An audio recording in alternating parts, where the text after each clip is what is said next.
They're usually relevant. Yeah, I know. Usually. Alright guys, let's get ready to science. Thank you. Alright, so where is my clicker?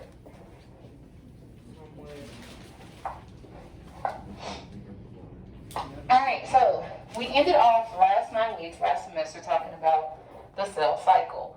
And we know that the cell cycle is a process that's used for growth, repair, and reproduction. There's two possibilities when a cell divides. The main possibility, the most common, is mitosis. Mitosis is what we studied last time. Mitosis is what happens when one cell divides to make two identical cells. So we look at this in terms of what happens with humans because, of course, we're studying us, right? So we have, most of our cells are going to be diploid cells, which means I have 2 copies of each chromosome. So when mitosis occurs, it's going to make 2 identical diploid cells. Meiosis, which is what we're getting ready to talk about, is a different type of cellular division that is used only for sexual reproduction. Now, mitosis is going to be used for growth, repair, and asexual reproduction, which means it creates clones. Meiosis is going to be used strictly for sexual reproduction. No growth, no repair, just sexual reproduction. So, you start off with a cell that is diploid, and you end up with 4 cells that are haploid. So, mitosis takes you from 1 diploid to 2 diploid cells. Meiosis is going to take you from 1 diploid to 4 haploid cells. Major difference between mitosis and meiosis is there's 2 divisions in meiosis. Mitosis gives you 1 division of the nucleus, 1 division of the cytoplasm. Meiosis, there's 2 divisions of the nucleus and cytoplasm. One thing these both have in common, though, is that there's only 1 interphase.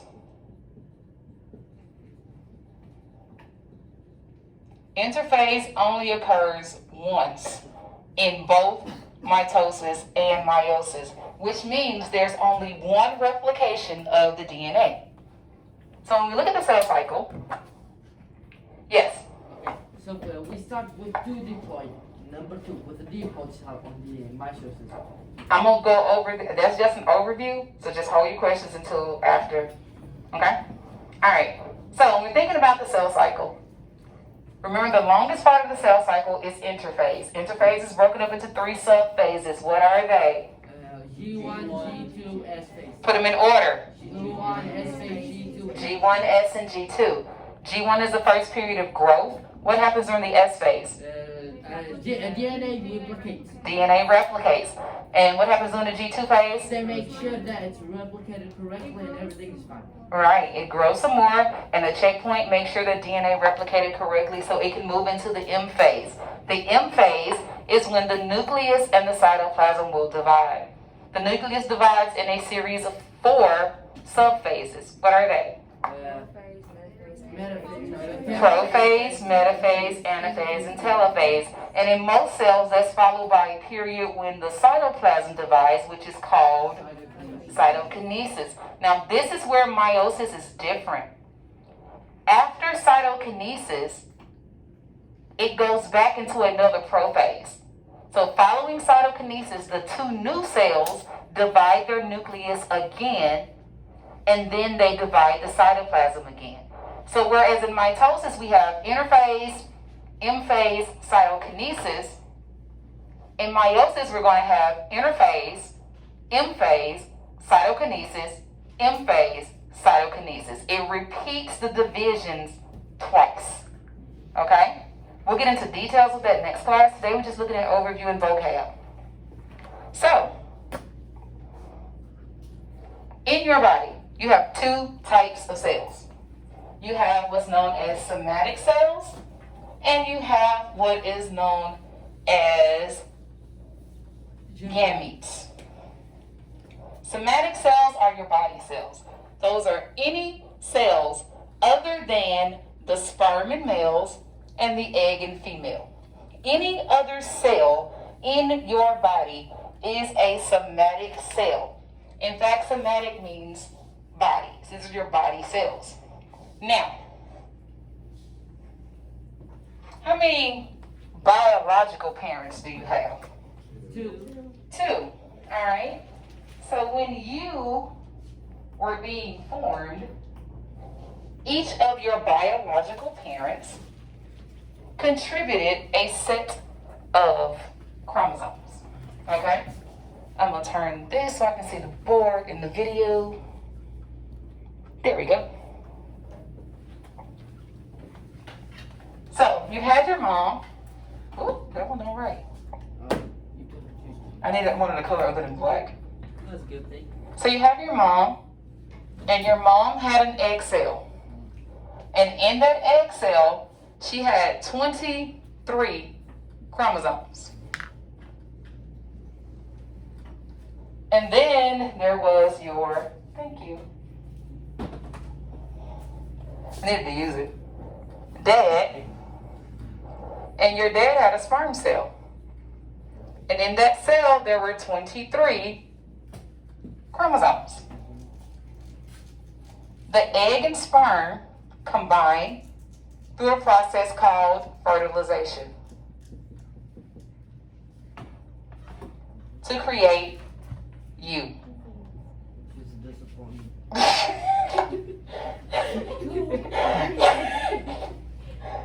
Really? I said create you, and he said, which is a disappointment. All right. And you, in all of your cells, except for your gametes, have a total of 46 chromosomes. Now, your mom, in every other cell except for her egg, had 46 chromosomes. Your dad, in every other cell except for the sperm, had 46 chromosomes. Okay? So, why then do we say that a gamete is haploid, but a somatic cell or a body cell is diploid? Because she gave me 23. Pretend like there's 23 lines. He gave me 23. We're pretending again. Alright? Inside of me, that means for every chromosome 1, for every chromosome 2, for every chromosome 3, for every chromosome 4, so forth and so on, all the way through my chromosomes. I have a copy that came from my mother, and I have a copy that came from my father. So, I have 2 number 1s, 2 number 2s, 2 number 3s, 2 number 4s, so forth and so on. So we call this diploid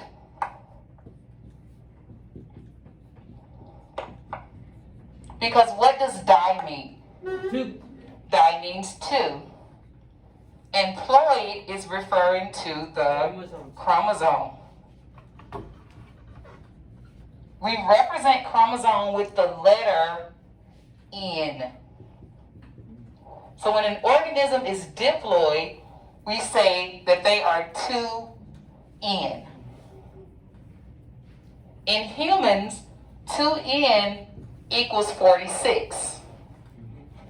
N refers to the different types of chromosomes that I find in the cell. So how many different types of chromosomes do we have? 2. 23. There's 23. So the letter N means that there's 23 different types of chromosomes. So to figure out the diploid number, I multiply 2 times 23. Now, the gametes we say are haploid. Again, ploid is chromosome, represented by the letter N, and hap means half of the normal number, half of the normal. What's normal is 2, what's half of 2? What's half of 2? 1. I was going to call all y'all math teachers. Half of 2 is 1. Ones are understood, not written.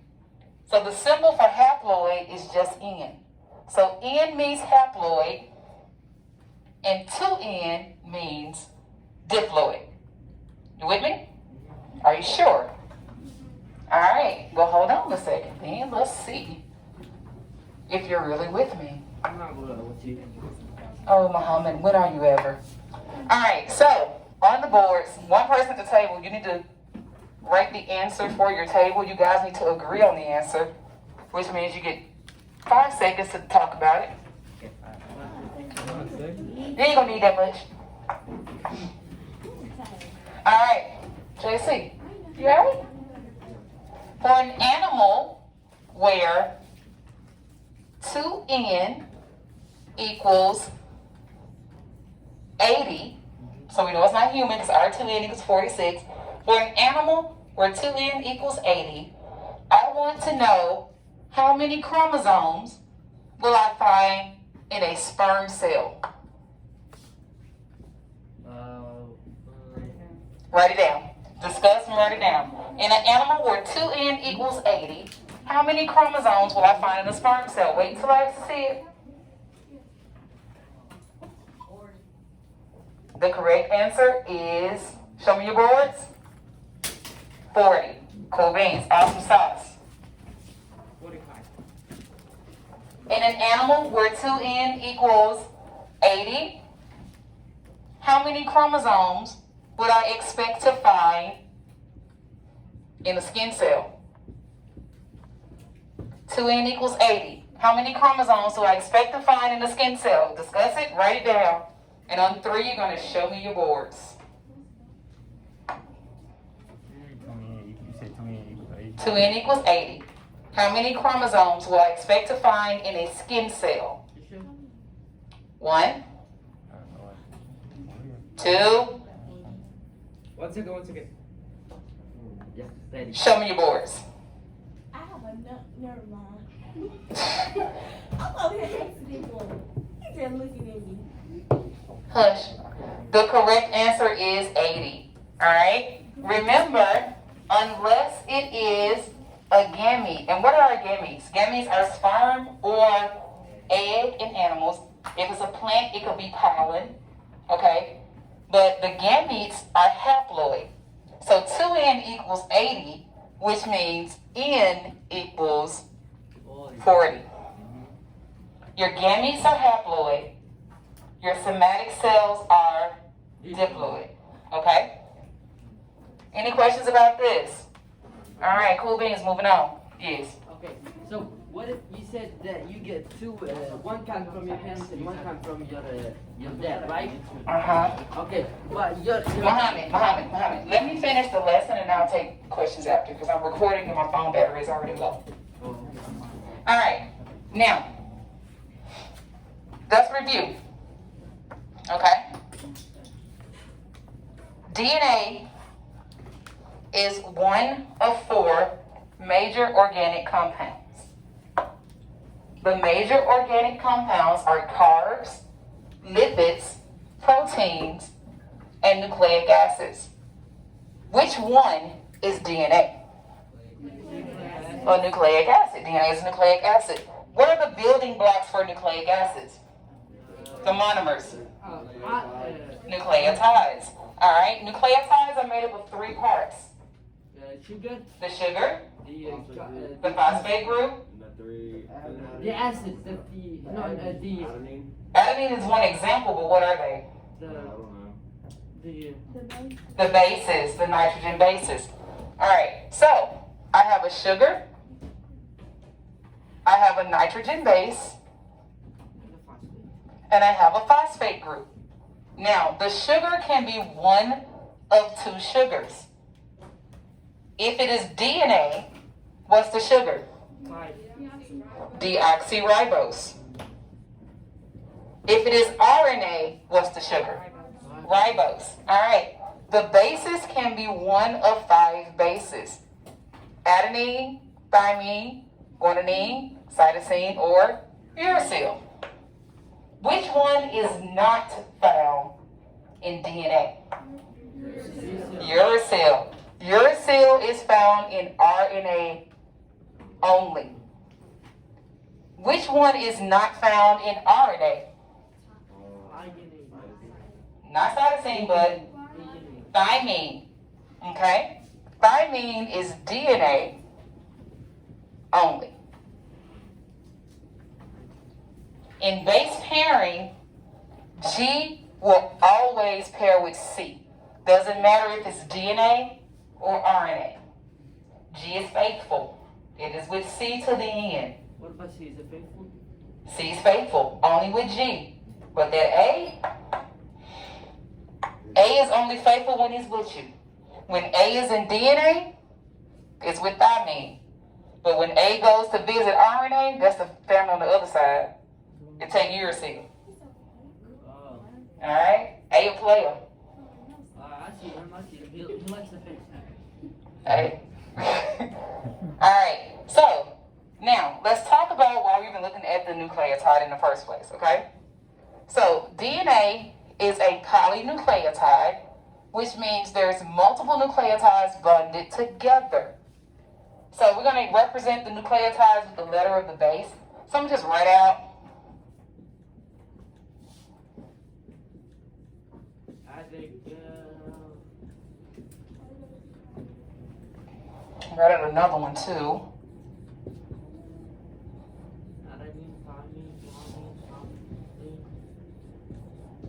There's no use of Write out another one right through here.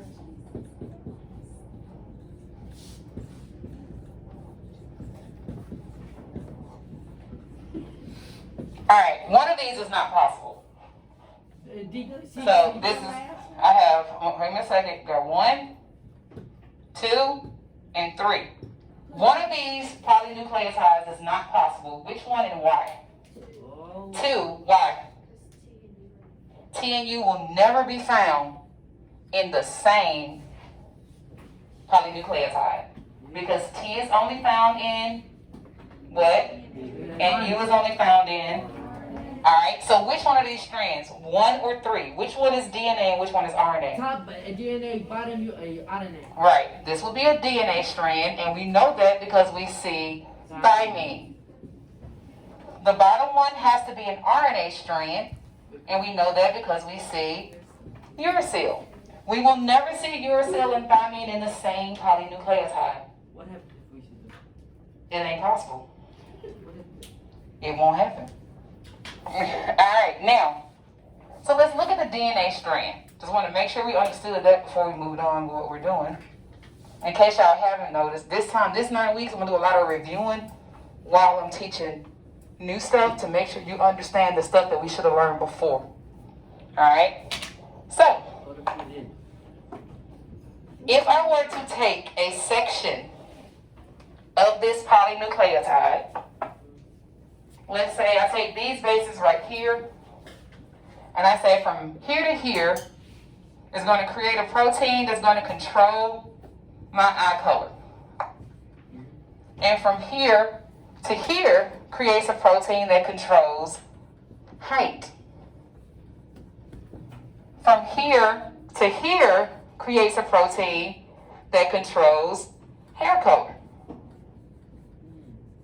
It's still one strand of DNA. It's still one polynucleotide, one DNA strand, but I've sectioned it off and I've broken off pieces of it that control different traits. These are called what?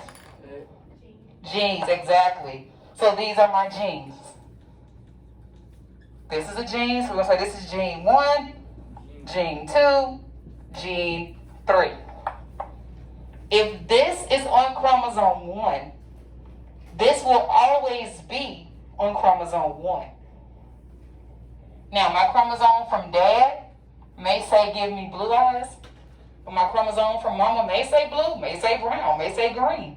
Doesn't matter. What matters is that it's going to have the gene for eye color. Okay? So when we look over here, nucleotides come together to make a polynucleotide, in this case DNA.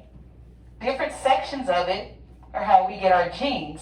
And when that one strand of DNA wraps around proteins, we call it a chromosome. The chromosome is found in the nucleus of eukaryotic cells. Not prokaryotic, because prokaryotic cells do not have a nucleus. Sorry, y'all. Getting old. Dirt. They don't get old but close. I heard it. I remember that too when I'm grading papers.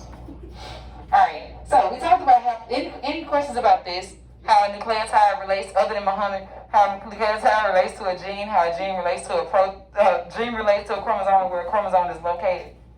Alright, Muhammad, what you got? Okay, so I understand this. I don't understand. You said that DNA warps around chromosomes. I said it wraps around a protein. See this thing right here called a histone? So the strand, you know what a spool of thread looks like? You've never seen a spool of thread? A thread. Yeah. And a spoon. Yeah. And the spool. So the thread is the DNA, the spool is the protein. What does the thread do with the spool? It wraps around it, right? To make it smaller so it's easier to move around. Because think about if you had to move around thread and it was all pulled out. Be a tangled mess, right? So the DNA is the thread? Is the thread. The spool is the protein. So DNA wraps around proteins to make it more compact to move around during the cell cycle inside of the cell. Okay? Alright, now, diploid versus haploid. Diploid, what's the symbol? 2N, and haploid, what's the symbol? Alright, this is what we call a karyotype. We're finna talk about it. You're finna tell me which one on your boards. So the first one is A, second one is B, so go ahead and write A and B. On the board, just write A and B, because you're going to give me two pieces of information from these karyotypes. A karyotype is a map of a chromosome. That's what a karyotype is. Hey Parker, what's a karyotype? A map of the chromosome. All right, cool beans. Even though you act like you're not paying attention, you still hear me. Yay. Okay, now, so, on the board I have two different karyotypes. One of them is diploid, one of them is haploid. One of them came from a gamete, one of them came from a somatic cell. So your job is to write down, here you go Parker, here's your marker back. Here you go, come on. Your job is to write down by the letter A, because remember the first one is A. Can y'all even see it? Yeah. I'm talking to Parker and JC. Can y'all see the board? That board? Yeah. Yeah. Okay. So, what I need for you guys to do is by A, you're going to write 2N or N, gamete, or somatic. Same thing for B. You're going to identify the two karyotypes as being somatic or gamete, haploid or diploid. So you have two words beside A, two words beside B. You got 30 seconds. Go for it. Talk to the person at your table. You said on the left is what again? This one is A, that one's B. What's karyotype? So let's do it again. You see the one where it's like top and it's thin and it's fat again? Yeah, that's And then the one where it's just like half. And then the one where what was supposed to be answered?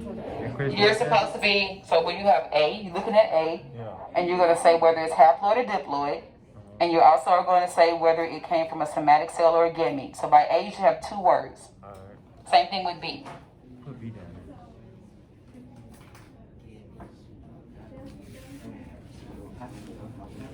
So A gonna be a diploid, right? And for those that may not know how to spell somatic and gamete, Right, diploid by I A. spelled them my own way, don't worry. I've seen the way you spell.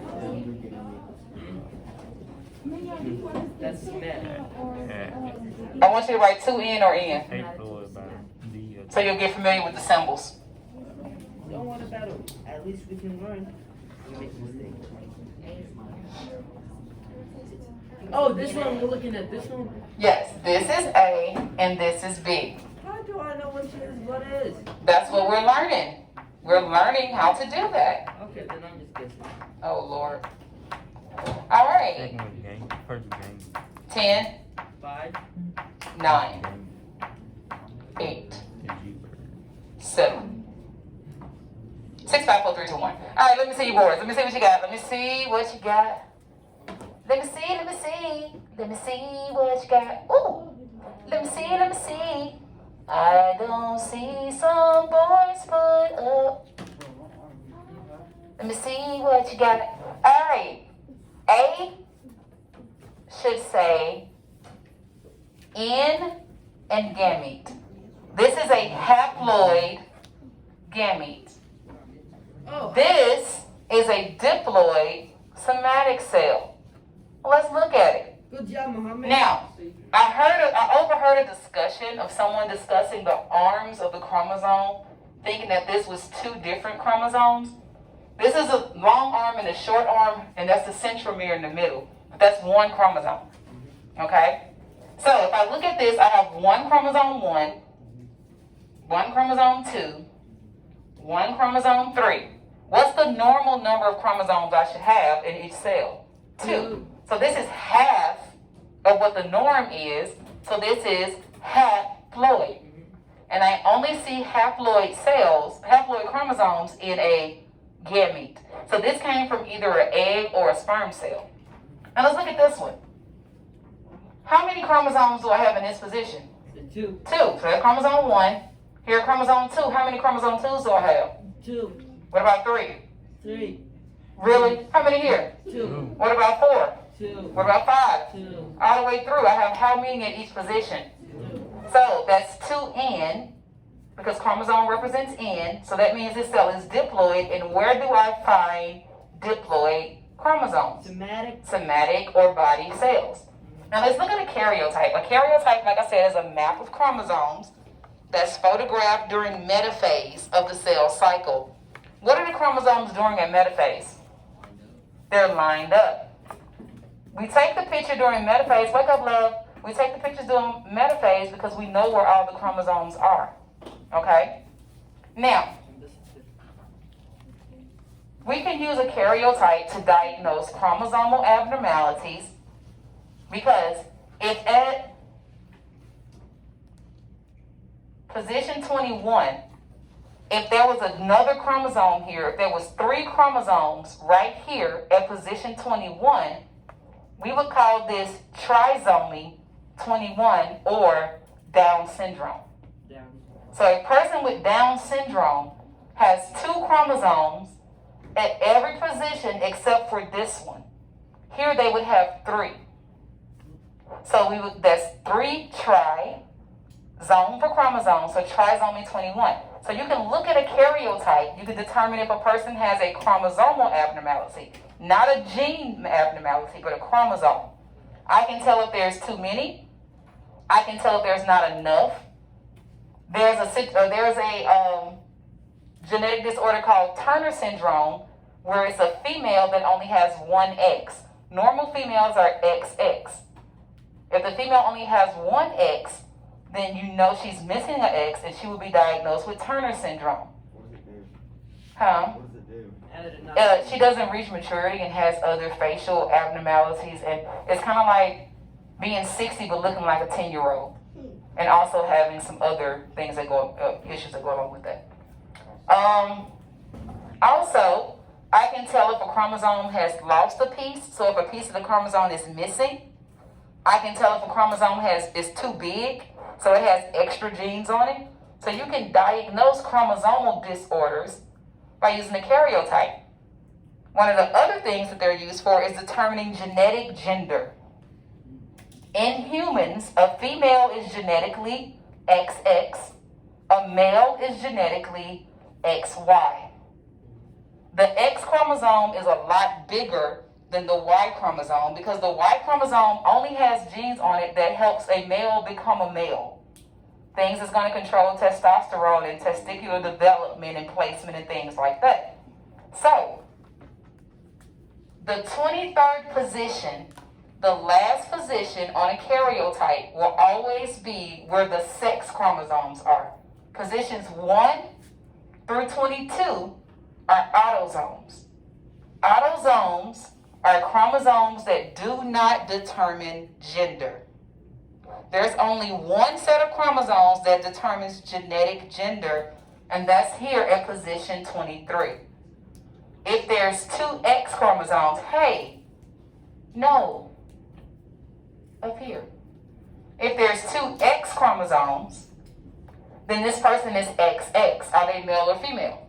Female. If there's an X and a Y chromosome, there's only one X, and that person would be male. Now remember, a Y chromosome is smaller than an X chromosome. So when I look here at this position, That's a boy. is this a boy or a girl? Boy. This is a boy. This is XY. It's important to know the genetic male and genetic female, because males are more likely to get a disorder if it's a sex-linked disorder, meaning that there's something wrong with either the X or the Y chromosome. If you get a defective gene, some common sex-linked disorders would be color blindness, male pattern baldness, and hemophilia, which is a blood clotting disorder. Males only have one X. So if a male gets a gene that causes color blindness, baldness, or the inability to clot, they're going to have it. They only have one X. How many X's do females have? 2. So if a female gets a bad gene on one X, but a good gene on the other X, then she doesn't have the disorder. She's a carrier. But her good gene is going to compensate for the gene that is not working properly. If there's a disorder on the Y chromosome, it can only affect males because females don't even have a Y chromosome. So guys, if you want to know if you're going to lose your hair and go bald, or that baldness that goes straight through the middle but you still got hair on the side, don't look at your daddy. Look at your mama daddy. If your granddaddy on your mama's side done lost all this right here, he gave your mama the gene for that. And it's a 50% chance that your mama gave it to you. Oh, then I need to go. So, if your daddy bald, don't worry about it. But if your mama's daddy is bald, it's a 50% chance that you're going to be too. Alright? What's your question, love? Like that blood clotting disease, is that different than breeding? No. No. I mean, is it more prevalent? Yes. But I mean, we were just like talking about how they used to have the inbreeding England, yeah, because it's really prevalent in the royal family. Like the hemophilia runs in the royal family because there's a limited gene pool, and it's not necessarily inbreeding, but they only were allowed to marry certain, so it limited the gene pool, which is what. Yes. What if your mom and dad is bald and your dad is bald? Well, then your sister needs to be worried, because then she could get a gene from mom and dad that would make her be bald. The only way a female gets a sex-linked disorder is if she gets the gene from both her mother and father. So if daddy bald and the granddaddy on the mama side bald, then the female got to worry about whether or not she gonna go bald. But thankfully, we have this thing called weave and wigs, hair extensions. You'll never know. So. Can we bottle it like my hair? I need to grow it. All right. So anyway, meiosis. Okay. So that's a review on some vocab, right? Meiosis, really quick. This is just an overview. We're gonna get more into meiosis next class. Cell cycle process. There's 2 divisions. The 2 divisions are we have PMAT1 and PMAT2. So I'm referring to the divisions as PMAT, prophase, metaphase, anaphase, telophase. So you got that one time. So you got prophase 1, metaphase 1, anaphase 1, telophase 1, cytokinesis 1. Then you go back, prophase 2, metaphase 2, anaphase 2, telophase 2, cytokinesis 2. Okay? 2 divisions. The first division is the most important. Prophase 1 is the most important stage of meiosis because it creates genetic diversity. What is genetic diversity? What does that mean? It divides genetic. Huh? I don't know. I'm just saying things. When I say genetic, what am I referring to? Your genetic. Your genes. And what does diversity mean? The Different. So, what that means is a mother and father can have multiple kids, and if you were to look at their genome, they would have different combinations of genes. That's why whole siblings don't look like identical twins. Only identical twins have the exact same genetic combo, because there was supposed to be one person that split into two. Alright? But any other siblings, whether they're fraternal twins or whether they were born later on, have a different combination because they were formed from a different egg and sperm. Everybody in this room has won one race. Some of y'all ain't won that since. But the first race of your life was the race to the egg, and you were the lucky sperm. Okay? Period. Right. Well, no period if you're pregnant, so no. Alright. Now, crossing over occurs between the chromosome that came from mom and the chromosomes that came from dad. That's where crossing over occurs. And it does that to make sure that every gamete is different. It's diverse. So no two egg or sperm will have the exact same combination of genes.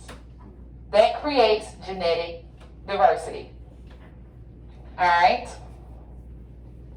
Human somatic cells have 23 pairs of chromosomes.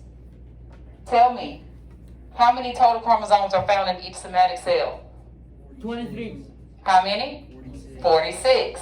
How many are found in each gamete? 23. Cool beans. That was a quick check. Alright, now, this is what I kind of drew on the board, but this is like, this picture is nowhere near as good as mine, but I'll put it up anyway. I know some of y'all don't appreciate my artistic genius, Yeah. They're jealous. Or as I said my artistic ability last class, and someone said my artistic disability. So that's why I ain't said ability this time. Yeah. So anyway, this is the adult.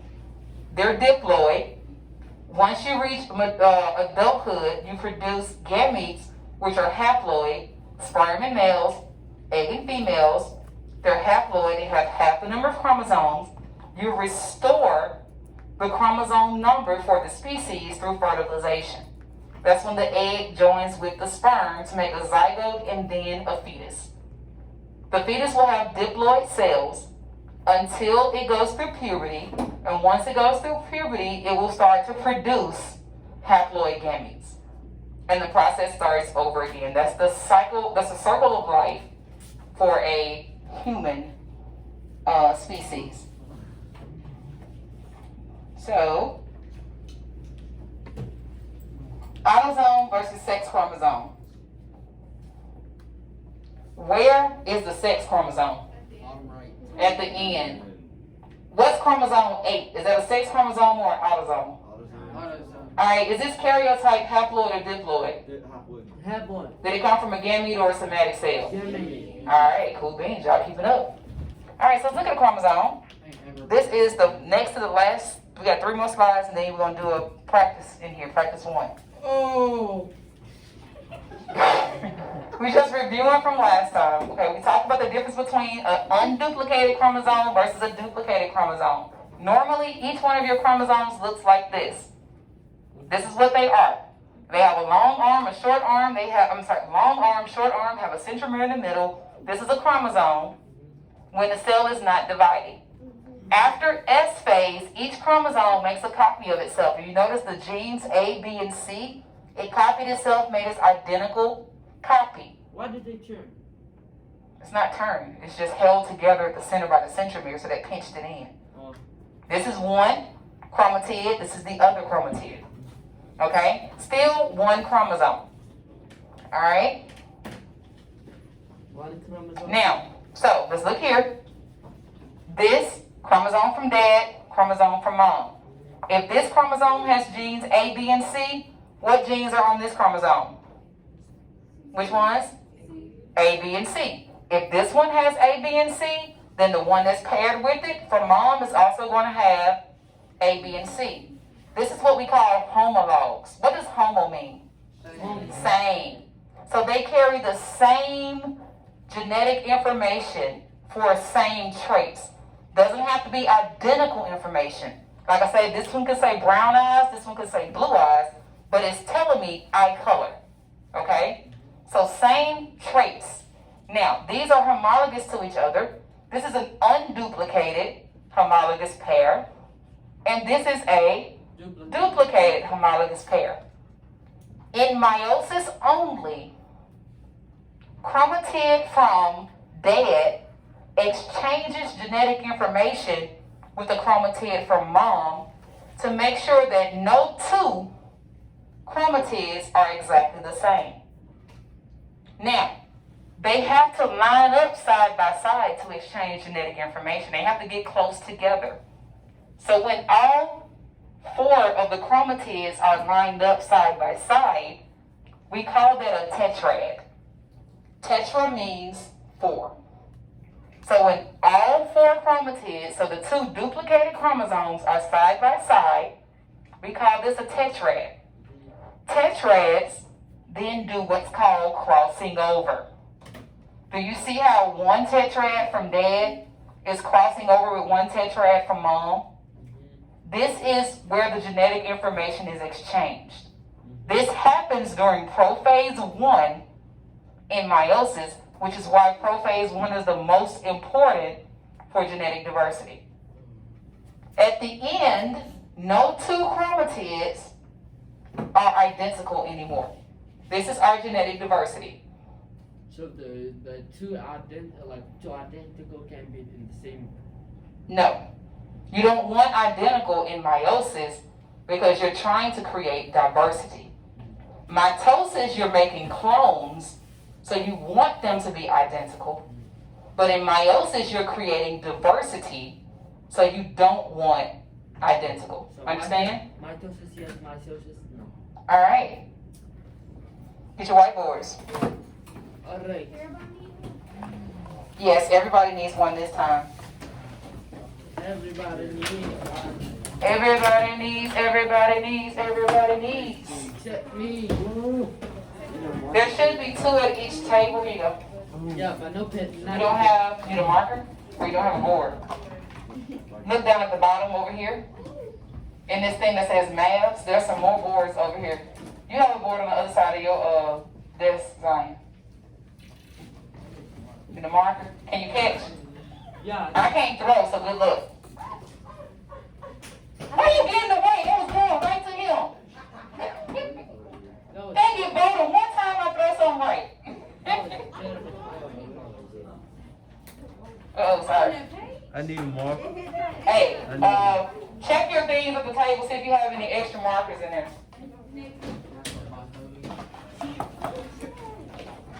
You got one. Who said I need a marker? Me? Cam need a marker. Throw it to him. Her. Who else need a marker?